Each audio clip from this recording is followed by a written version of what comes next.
ये जो धरती है वह शेष नाग के सिर पर है। वहीं हनुमान जी द्वारा 12 सूर्यों को निगल लिया गया मधुर फल जानकर, लिल्यों ताहि मधुर फल जानू। तो क्या यह सत्य है? क्या हमें इन्हीं सब बातों, इन्हीं सब विषयों को मानकर आगे बढ़ना चाहिए? आज की हमारी जो चर्चा है, आज का हमारा जो विचार है, इसी मुद्दे पर होगा, आध्यात्मिक सत्यता है क्या? क्योंकि जिस तरह से, जिस मार्ग से हम आगे बढ़ते जा रहे हैं, ऐसा ना हो कि अंत में हमें पता चले कि हमने जिंदगी भर जो किया वह कहीं न कहीं मिथक था। यह एक लोक परंपरा, राष्ट्र परंपरा के अनुरूप किसी के द्वारा बनाया गया एक सिस्टम था जो सत्य सनातन नहीं था। तब जाके क्या होगा, सोचने वाला विषय है। क्योंकि बड़ भाग मानुष तन पावा, मानव जीवन बार बार मिलेगा इसकी कोई गारंटी नहीं है। ना हम स्वर्ग की बात करते हैं, ना हम नरक की बात करते हैं। जो विषय पूर्णतः विज्ञान में हम उसको सिद्ध नहीं कर पाएंगे, हम उस पर चर्चा ही नहीं करेंगे। आज आध्यात्म जो है वह विज्ञान पूरक हो, उस अध्यात्म पर बात करते हैं। तो विज्ञान के आधार पर हमें जो समझ में आता है, हमारा जो सूर्य है वह हाइड्रोजन और हीलियम का एक गोला है। वहाँ पर बिग बैंग होता है और बिग बैंग से एक ग्रह का निर्माण होता है जिसे पृथ्वी कहते हैं, और पृथ्वी पर धीरे धीरे जीव उत्पन्न होता है। इन्हीं जीवों में से एक जीव हम हैं जो मानव हैं। अब यह कहते हैं कि ब्राह्मण जो हैं वह मुख से पैदा हुए, क्षत्रिय जो है वह भुजाओं से, वैश्य उदर से और शूद्र जो है वह पैरों से। क्या इसे हम सत्य मान लें? तब फिर पाषाण युग, पूर्व पाषाण युग, मोहनजोदड़ो, हड़प्पा संस्कृति, सिंधु घाटी सभ्यता, यह सब चीजें क्या है? न इन सब बातों से हमारा विज्ञान का कहीं कोई लेना देना है, न ही इतिहास का। और इस मिथक को कब तक ढोएं? परमात्मा की अनुपम कृति मानव और सभी जीव हैं। इस बात से आप सहमत हैं कि नहीं हैं? अगर आप मानते हैं कि आप परमात्मा की अनुपम कृति हैं और परमात्मा पर आपको अगर थोड़ा सा भी भरोसा है, थोड़ी सी भी आस्था है, तो इतना तो पता होगा कि परमात्मा की कृति है तो आप में किसी भी प्रकार की कमी तो नहीं है। आज ऐसे बहुत से महापुरुष, बहुत से ऋषि मुनि हैं जो सिर्फ और सिर्फ वायु का सेवन करके रह रहे हैं। अभी हाल पर अब देखेंगे तो दादा गुरु नर्मदा जी की परिक्रमा कर रहे हैं। पहले वह जल पर थे, अभी वायु पर है। कई सारे टेस्ट हुए हैं और सारे टेस्टों में उनका शरीर जो है वह पूर्णतः स्वस्थ पाया गया है और दिख भी रहे हैं। तो यह समझ लीजिए कि प्रकृति जो है वह आपको पूर्ण पोषित करने में सक्षम है। प्रकृति में जो पंच तत्व हैं, क्षिति जल पावक गगन समीरा, भ से भूमि, ग से गगन, व से वायु, अ से अग्नि और न से नीर। श्री रामचरित मानस में भी इसका जिक्र है। क्षिति जल पावक गगन समीरा, पंच तत्व रचित यह अधम शरीरा। तो यह शरीर को तुलसीदास जी ने अधम क्यों कहा, वह तुलसीदास जी जाने। पर यह शरीर पंच तत्व से रचित है, इस बात से विज्ञान भी सहमत है। और इस विज्ञान पर कई रिसर्च हुए हैं, जिस रिसर्च से यह तो सिद्ध होता है कि यह शरीर जो है वह पंच तत्वों से बना है। और कोई भी चीज जिस तत्व से बना है उस पर उस तत्व का प्रभाव होगा, और उस तत्व की कमी या अधिकता से ही उसमें प्रॉब्लम आएगा।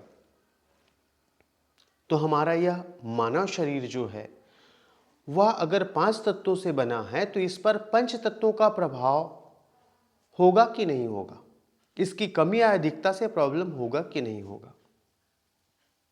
इसी पंच तत्वों के प्रभाव से वात, पित्त और कफ रूपी त्रिशक्तियां यह गड़बड़ होती है।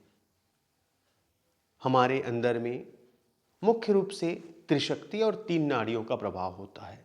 नाड़ी तंत्र में कहते हैं इड़ा, पिंगला और सुषुम्ना।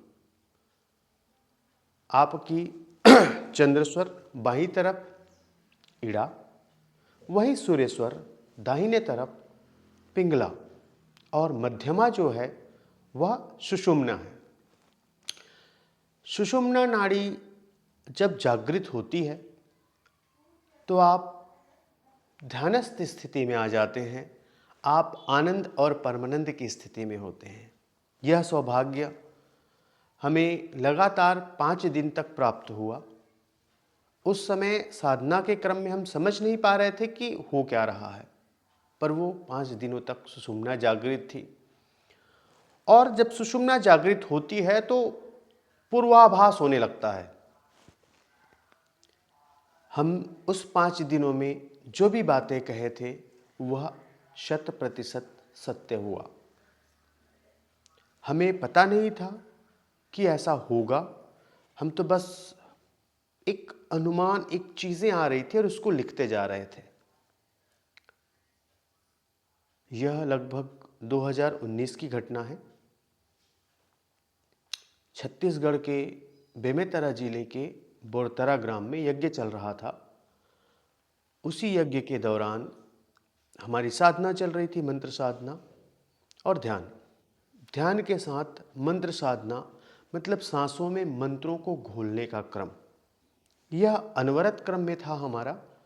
और उसी क्रम में हम ना तो स्नान किए थे और वही गंदे कपड़े रात का पहने हुए कुछ ऐसा सिचुएशन निर्मित हुआ कि हमको वहाँ एक ड्राइवर के तौर पे जाना पड़ा। और वहाँ पहुँचने के बाद मंदिर गए और वहाँ पे अचानक ऐसा हुआ कि ध्यान हमारा शुरू हो गया। और कुछ घटनाक्रमों से हमें मंदिर से बाहर निकाल दिया गया। फिर हम मंदिर के बाहर रहे और उन 5 दिनों में जो भी कहा वह सब कुछ सत्य हुआ। फिर वहीं से हमारी साधना का क्रम आगे बढ़ा। वहाँ पे 1000 लोगों के साथ हमने अग्निहोत्र किया। काफ़ी सारे लोग पहुँचे, ऊर्जा विज्ञान राजेश कपूर जी, आपके जैविक जीवन शैली से ताराचंद बेलजी भाई, गौ सेवा सदन से चौधरी जी, मंगल सिंह चौधरी जी, विजय कसाना जी गाजियाबाद से, इस तरह से और बहुत सी हस्तियां आई। साउथ से आनंद स्वामी जी और उनकी टीम, उमा महेश जी, बहुत से नाम हैं जो वहाँ पर पहुँचे थे और यह कार्यक्रम हुआ।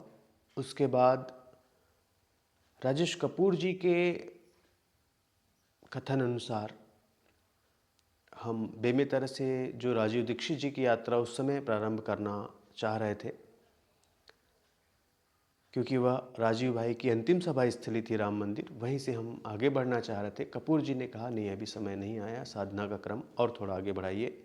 फिर हम रुक गए और हमने साधना शुरू किया। तो वहाँ पे हमारी मौन साधना प्रारंभ हुई।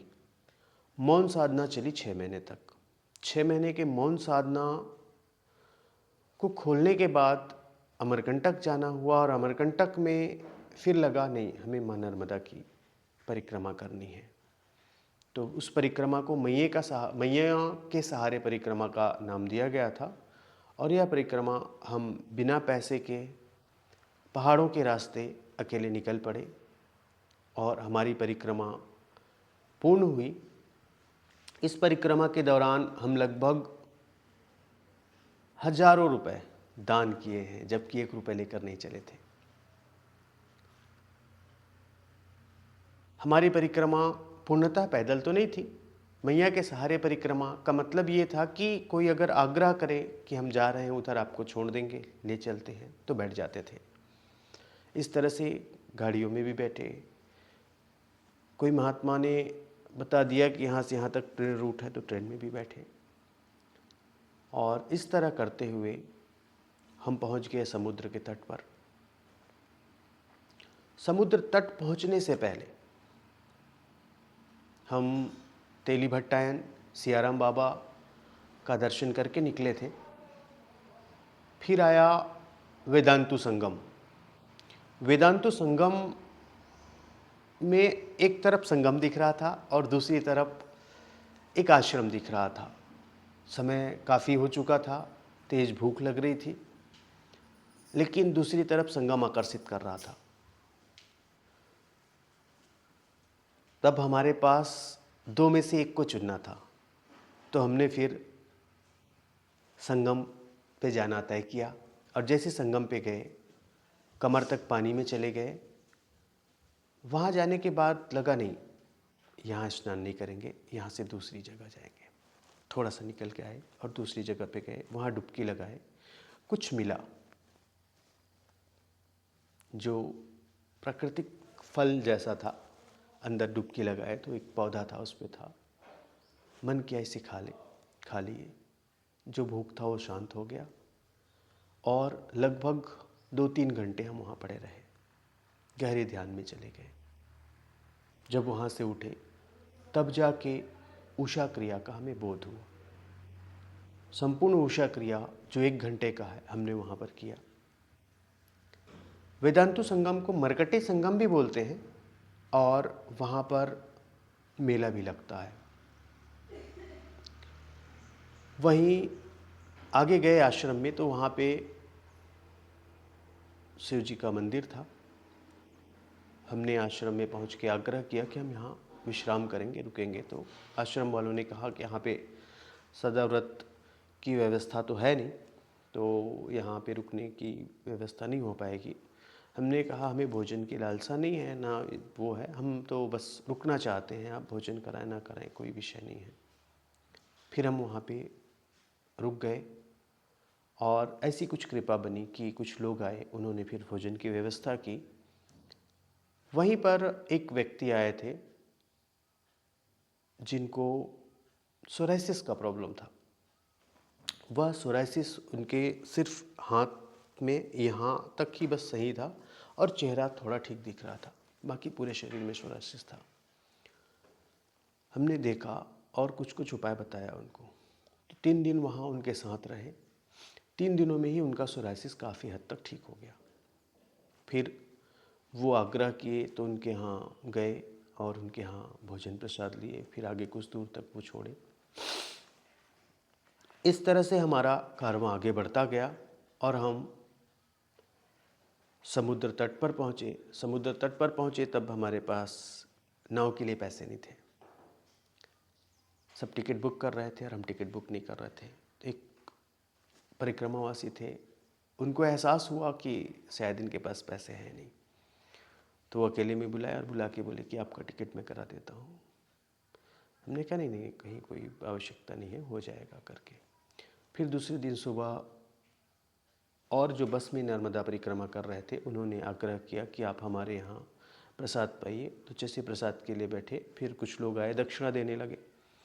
उस दक्षिणे से टिकट की व्यवस्था हो गई और बिना टिकट हम नाव तक पहुँच गए। वहाँ पे बैठे थे, तब तक हमारे पास सिर्फ टिकट की व्यवस्था थी। 350 रुपये कुछ लगता था, तो उतना था, हो गया था हमारे पास। अचानक से एक बस से सारे लोग आए और उन्होंने कहा कि आप पैदल पैदल परिक्रमा कर रहे हैं, हम तो बस से कर रहे हैं। और सभी लोग दक्षिणा देने लगे, कोई 50 रुपये, कोई 100 रुपये, कोई 500 रुपये, और हमारे पास बहुत से पैसे हो गए। फिर हमें लगा यार ये तो पैसा बहुत ज़्यादा हो गया। फिर हम देखे वहाँ पे कुछ छोटी छोटी बच्चियाँ थी, तो हमने कहा चलिए कन्याओं को दे देते हैं हम। हमने भी खूब दान किया, अपने नाव के लिए पैसे रखे, कुछ थोड़ा बहुत पैसा और बचा। हम निकल पड़े आगे। आगे निकले, किसी ने कहा आप कहाँ जाओगे? हमने कहा जहाँ मैया ले जाए। आगे भोजन की व्यवस्था वो समझे। फिर हमने जैसे आगे हम पहुँचे, नाव से हाथ जोड़े, कुछ लोग मिल गए, वह भोजन के लिए आग्रह करने लगे।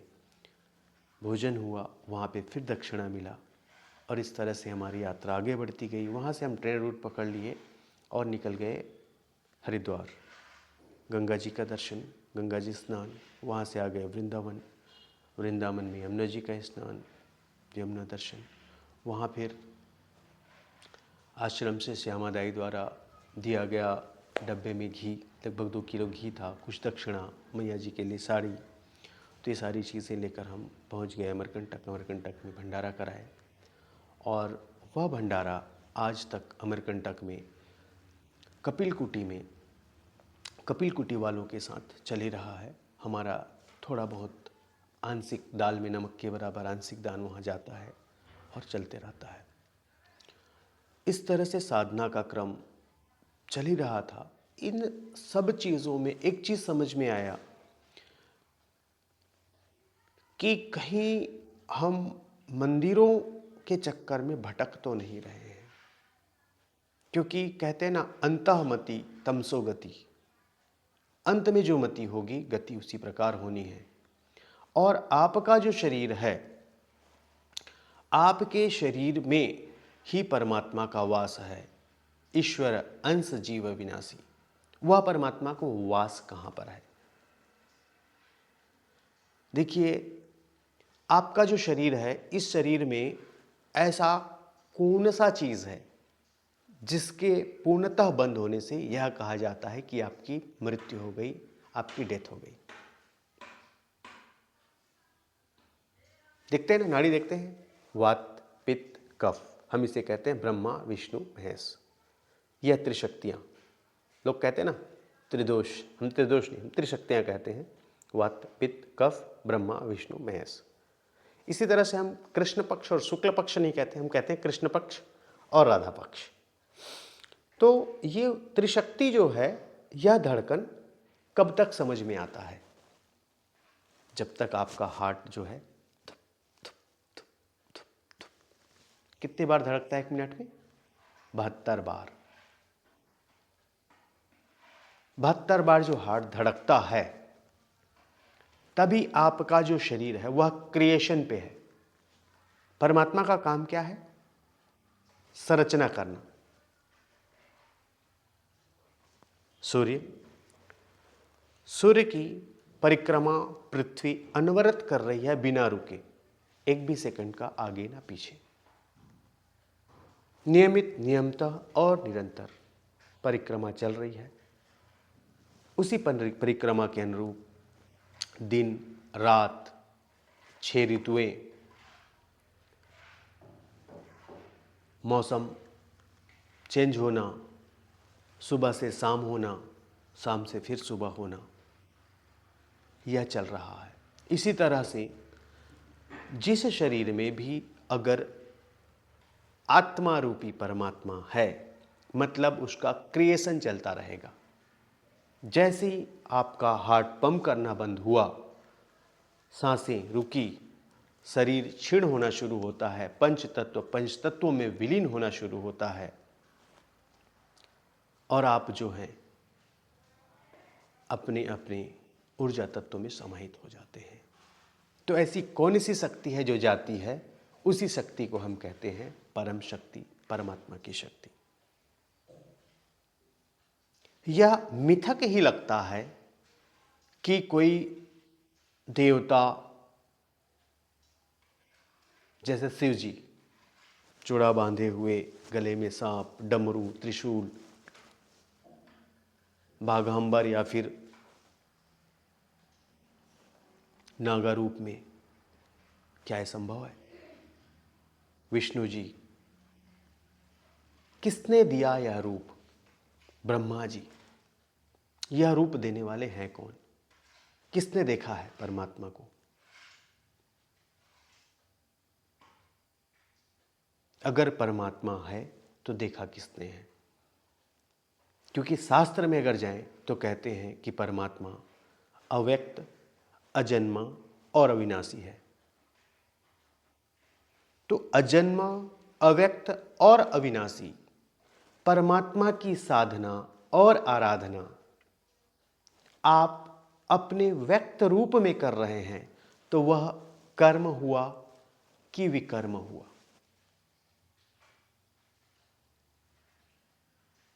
यह गहरा विषय है, सोचनीय विषय है, चिंतनीय विषय है कि कहीं आप आध्यात्मिक सत्यता में गलत मार्ग पर तो नहीं हैं, कहीं आप भटके हुए तो नहीं हैं।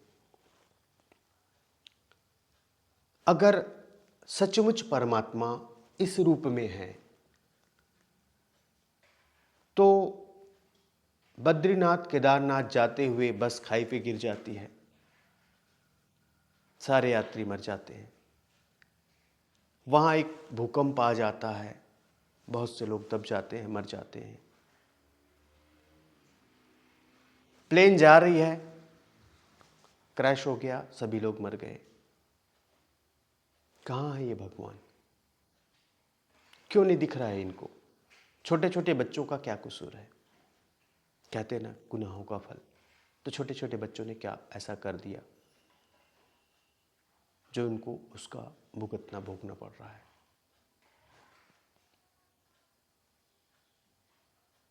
हमारे ऋषि मुनियों की बात कहते हैं कि ऋषि मुनियों में अपार शक्तियां हैं, हमारे शंकराचार्यों में अपार शक्तियां हैं। हमारे ऋषि मुनि जो हैं वह सक्षम है सभी चीज़ के लिए। हमारे देवी देवता सक्षम है, हनुमान जी सशरीर हैं। तो क्यों भारत देश सालों साल गुलाम रहा? मुगलों के इतने आतंक के बाद, सिर्फ मुगल नहीं, शक, हूण, अंग्रेज जो भी आए, जितने लोगों ने भी, इतिहास के बारे में उतना ज़्यादा मुझे जानकारी तो है नहीं, लेकिन यह तो जानकारी है कि हम गुलाम रहे हैं। तो जहाँ इतने देवी देवता हैं और इतने संत महंत हैं, कहते हैं ना पहले बहुत अच्छे हुआ करते थे, बहुत लोग हुआ करते थे, तो क्यों नहीं बचा पाए देश को गुलामी से?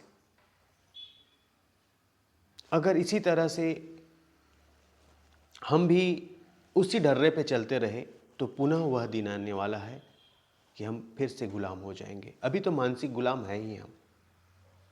यह समझ लीजिए कि आपका जो शरीर है, इस शरीर की रक्षा करना बहुत ज़रूरी है। अलग अलग कालों में, अलग अलग परिस्थितियों में अलग अलग दैत्य होते हैं। आज का दैत्य जो है वह बीमारियां हैं। इन बीमारियों से अगर अपने आप को बचाना है तो बीमारियों से बचाने के लिए आपको शरीर की साधना आवश्यक है। शरीर जो भगवान रूपी शरीर है, इसी में परमात्मा का वास है और परमात्मा का वास आपके हृदय में है। तो आप अपने शरीर को स्वस्थ रखिए। शरीर को स्वस्थ रखने के लिए जो भी क्रिया करते हैं वह क्रिया पूजा है, वही क्रिया साधना का क्रम है।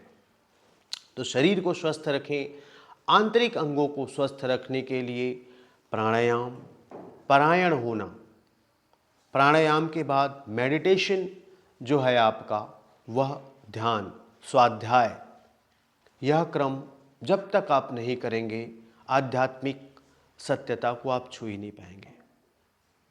स्वाध्याय यह स्वानुभूति की चीज़ें हैं। अपनी स्वयं की अनुभूति से जाने कि सत्यता क्या है। दूसरों की अनुभूतियों को, दूसरों के मंतव्यों का शिकार कब तक होते रहेंगे?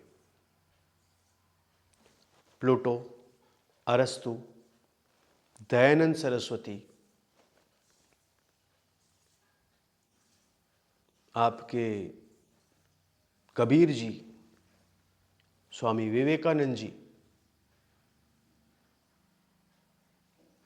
बुद्ध, महावीर, नानक साहब, सभी की अगर माने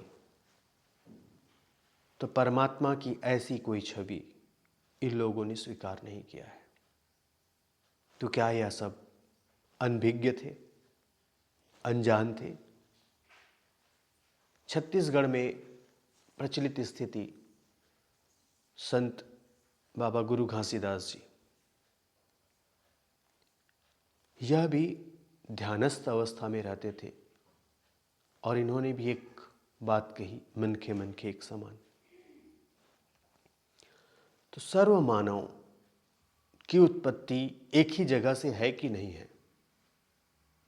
जितने भी मानव हैं उनकी उत्पत्ति अगर शास्त्रों की बात करें तो मनु और शतरूपा से कहते हैं, तो फिर हम सब अलग कैसे हुए? अलग अलग जातियां कहां से आई? आज विडंबना यह है कि भारत और अन्य देशों में धर्म और जाति ये दो ही है जो हमें बांट रहा है। आप सिर्फ एक श्री कृष्ण की बात करते हैं, चले जाइए वृंदावन, मथुरा, आपको एक कृष्ण नहीं मिलेगा।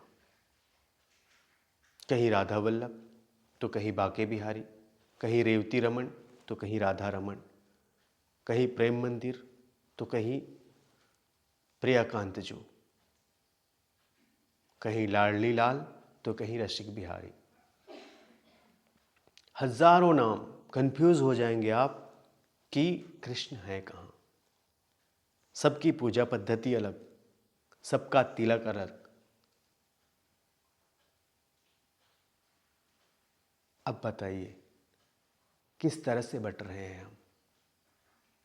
इतनी ही भिन्नता आपको रामानंदी में भी मिलेगा। वहीं आप भोलेनाथ में जाते हैं तो वहां पे भी भिन्नता है, माताओं में भी भिन्नता मिलेगी आपको। जबकि कहते हैं ना, एक साधे सब सधे, सब साधे सब जाए। तो एक साधना, वह साधना आध्यात्मिक सत्यता की साधना हो, सत्य हो, मिथ्या ना हो। जिस मार्ग पर आप जा रहे हैं उसकी मंजिल में आपका परमात्मा हो, तभी तो सही है ना। पता चले कि आप दूसरे रास्ते पर निकल पड़े हैं, जिस रास्ते पर परमात्मा है ही नहीं। यह मुझे तो हजम नहीं होता है कि इंसान जो है वह परमात्मा बनाए। मैं तो कहता हूँ कि हम सभी परमात्मा की कृति हैं और परमात्मा ने हमें बनाया है। तो आप इंसानों के बनाए हुए, इंसानों के द्वारा प्राण प्रतिष्ठित किए हुए की साधना करना चाहते हैं कि परमात्मा की कृति को मानना चाहते हैं? इन्हीं सब सवालों को अवश्य समझिएगा और समझने के बाद इस रहस्य को जानने का प्रयास करिए, स्वाध्याय करिए, साधना करिए। उषा क्रिया के क्रम में हम प्रतिदिन सुबह 6 बजे से 7 बजे इसी क्रम को आगे लेकर जाते हैं। आध्यात्मिक सत्यता के साथ हमारी उषा क्रिया होती है, जो आपको स्वस्थ, शतायु और आनंदित जीवन देने में सक्षम है। जो आपको स्वस्थ बनाए, शतायु बनाए, आनंदित बनाए, वह कहीं न कहीं आध्यात्मिक सत्यता, स्वाध्याय का सही क्रम है। यह हम दावा नहीं कर रहे हैं, हमें जहाँ तक समझ में आया है उसे हम आगे लेकर चल रहे हैं। आप भी करना प्रारंभ करें। कम से कम 1 दिन करके देखें, 2 दिन करके देखें। कर नहीं सकते हैं तो हमारे YouTube में जो वीडियोस हैं उसको देखें और देखकर बताएं कि यहाँ पे शरीर के क्रम के हिसाब से, शारीरिक क्रम जैसे सूक्ष्म व्यायाम, सूर्य नमस्कार, पंचतत्व, बाबा आसन, मूल उषा क्रिया, इसके साथ में सीताराम राधे श्याम का भजन होता है, आपका 5 मंत्र होता है, 5 चौपाइयाँ आती हैं, बार बार ओम ओमकार होता है, तो कहाँ पे पूजा छूटा। ध्यान में हम बार बार कहते हैं कि ध्यान मंत्र साधना के साथ करिए, अगर गुरु मंत्र है आपके पास तो। 1 घंटा इस अभ्यास को करके बंद करने की बात नहीं कहते हम तो कहते हैं कि सोते जागते उठते बैठते आपकी सांसों में समाहित हो जाए आपका गुरु मंत्र। एक साधे सब सधय, सब साधे सब जाए, एकेन ज्ञातेन सर्वमिदं सर्वज्ञम। अगर एक चीज का ज्ञान हो गया, परम सत्य का ज्ञान हो गया, तो आप सर्वज्ञ हो गए। बस इसी कामना के साथ हम चाहते हैं कि आप स्वस्थ हों, शतायु हों और आनंदित हों।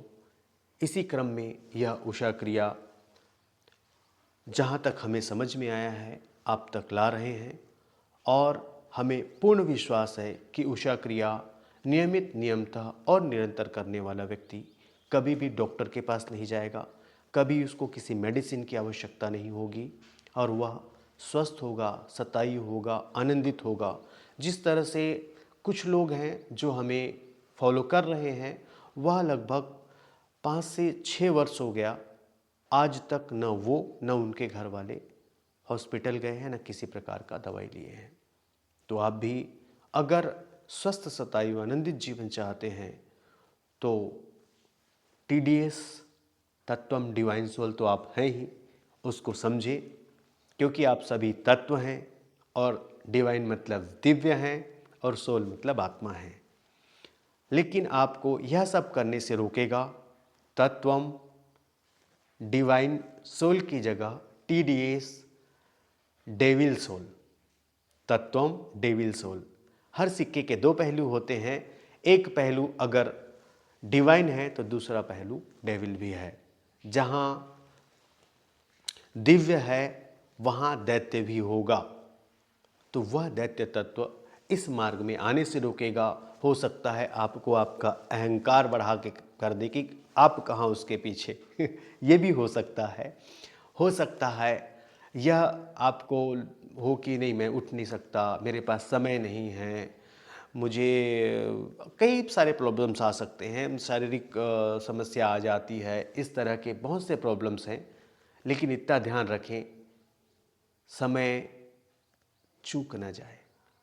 आज जिस तरह से heart attack, brain haemorrhage, cancer, paralysed,